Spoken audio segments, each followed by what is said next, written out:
Trump కలల bill అయిన big beautiful బిల్లును అమెరికా ప్రతినిధుల సభ ఆమోదించింది. దీర్ఘ చర్చ అనంతరం జరిగిన ఓటింగ్లో బిల్లు ఆమోదం పొందింది. బిల్లుకు అనుకూలంగా 218, వ్యతిరేకంగా 214 ఓట్లు వచ్చాయి. బిల్లును ఇద్దరు రిపబ్లికన్లు వ్యతిరేకించారు.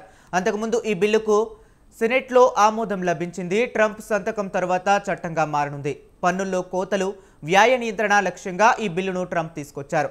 బిల్లును వ్యతిరేకిస్తూ సభ మైనారిటీ నేత హకీమ్ జెఫ్రీన్ 8 గంటల 32 నిమిషాల పాటు మాట్లాడారు.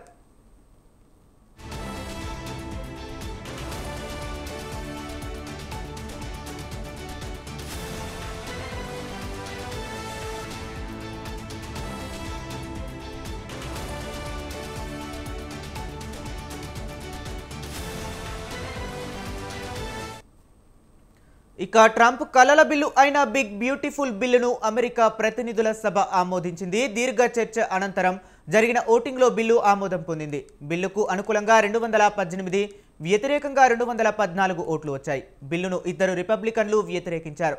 అంతకుముందు ఈ బిల్లుకు సెనెట్లో ఆమోదం లభించింది. ట్రంప్ సంతకం తర్వాత చట్టంగా మారనుంది. పన్నుల్లో కోతలు, వ్యయ నియంత్రణ లక్ష్యంగా ఈ బిల్లును ట్రంప్ తీసుకొచ్చారు. బిల్లును వ్యతిరేకిస్తూ సభ మైనారిటీ నేత హకీమ్ జెఫ్రీస్ 8 గంటల 32 నిమిషాల పాటు మాట్లాడారు.